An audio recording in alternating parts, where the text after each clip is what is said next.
This is Fred Beck from Fred Talks Fighting. I'm in Manchester today, joined by Majlak. Mike, what are you doing in Manchester? Well, I'm here. There's a big fight. I keep going to take the mic from you. It's kind of like a thing. You're doing a Logan Paul. I'm not going to do it. There's a big fight this weekend. You probably know about it. It's electric. There's a lot of talk about it. Logan Paul, Dillon, Danis. I'm here for that. But I'm also here for the 1010 Burger pop-up at Almost Famous. We did a collaboration with them, and we've got a line of people all waiting to try the greatest burger on earth. So I'm multitasking. Yes. Good. I gotta remember, this video is sponsored by Air Up, so shout out to Air Up for sponsoring the channel as well. You always do your sponsor the whole time as well, Mike. I was your one. You scared me, man. Listen, I want to say this. The fact that you're doing sponsors makes me so happy. Like, do you understand the effect that you've had on all the creators? Like, everyone loves you, bro. I don't know. I'm a bit of a pain in the arse sometimes, chasing around, asking for interviews. Can I have an interview, please? Can I have an interview? I think you'll always get them. I don't think anybody's ever going to say no to you, bro. Hopefully. I'll I'll never say no to you, ever, bro. Ever. I did get, Logan hasn't done any interviews this week, and I managed to get him that one time a couple of days ago. I'm joined by Logan Paul. It's good to see you again, Logan. I'll take the second for Fred, because he's a legend. He works hard. I think he said you were like the only press that he was doing for the whole week, right? Yeah, I think so, yeah. Yeah. He's lovely, Logan. He's nice. He's been pretty tight-lipped leading into this one just because there's been so much drama, and I think that's like his way of kind of like staying locked in. Yeah. You know? You got to stay, it's a fight, you got to stay focused. It's a very important fight. If he loses, it damages his kind of legacy. If he wins, it takes him even bigger. There's a lot of weight on the line, Massive amount of weight. I mean, there's so many factors. He's fighting for career. He's fighting for brand. He's fighting for love. He's fighting for, his ability to fight and to be respected as a fighter. And so there's a tremendous amount on line. And now, after what we saw happen at the press conference yesterday, it's very personal. So there's a lot riding on it for sure. The microphone being thrown in his face, he was clearly cut just below his eye. But he's good to fight. He made weight today. We've got a fight on our hands. We've got a fight on our hands. Yesterday was a very stressful day. I think. Were you here yesterday, or were you still flying over? You were here. I was here. I was in the front row in my Roadman tracksuit. You got to fit in here. What'd you say? You got to fit in here.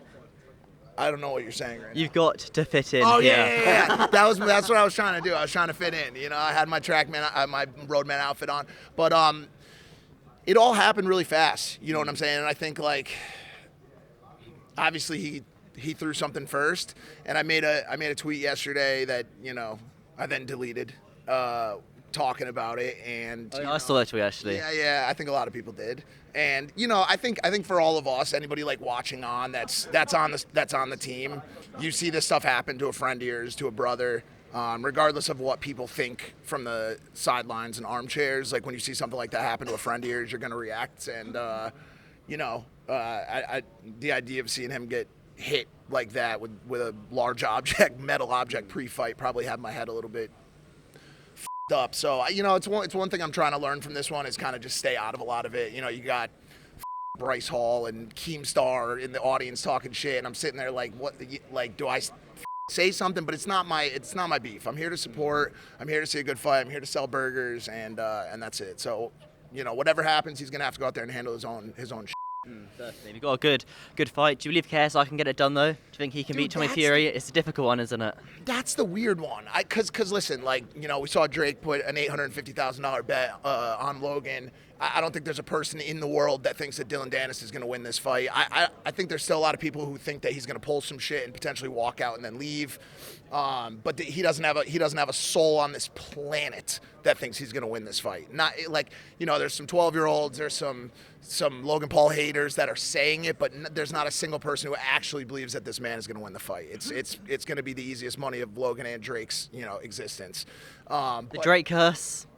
The Drake curse was a thing, but he's made some winning bets recently, and so I feel good about it still. But the reason I bring all that up is because on the other hand, the KSI Tommy Fury fight is a much more interesting battle. Okay, Tommy Fury is a real boxer, a real fighter, comes from a bloodline of fighters, real tactical experience, boxing experience. JJ's a dog. He's a fighter. He's a brawler. He's got that overhand right that's unpredictable and hard to counter. Who knows, right? And so I've been asked to make a prediction on this, a million times, and it's really hard for me. Obviously, I love JJ. I've never even talked to Tommy. Have no problems with him. And I think whoever wins that fight is going to be looked at as kind of like the current king of this whole creator boxing sphere. It's so hard for me to make a prediction on it, dude. Numero uno, number one. That's fair enough. Anyway, enough about fighting. Let's talk about burgers. Your new business, 10 out of 10 burgers. Yeah. Is it something like a pop-up store, kind of around the world as you travel, or is it like a set store, kind of like Dobrik's Pizza? We have your own store in LA. How's this all working, Mike? Tell me. Yeah, so I mean, for me, this has been my passion for the past, for my whole life, but visually and in content for the past like 4 years, right? I've been going around the world. I've eaten every street casual burger on the planet, tried every one of them, and put together what I consider to be a perfect burger, a great, saucy, fatty, beautiful, meaty burger, right? Right now, I'm just doing these pop-ups for marketing, but we're raising money. We're going to be opening brick and mortar locations, probably starting in New York, London, Dubai would be probably my first three. So yeah, we'll own stores, we'll license, we'll franchise, and it's there's a big gaping hole in the smash burger space that I'm gonna stick my meat into. I don't know how to quite kind of phrase that, but New York, London, Dubai, they sound like the main places you want to have any business. So that's two very very good locations. Yeah. Any other plans when you're in when you're in Manchester though? Anything else you're doing when you're here? I think I'll be at the fight. Obviously, I'm actually doing the pre-show for the fight with DAZN, so I'll be in the locker rooms talking to JJ, talking to Logan, and then I think Andrew Scholes is doing a comedy show that I think we're going to pull up. Our esteemed New York City comedian, Andrew Scholes.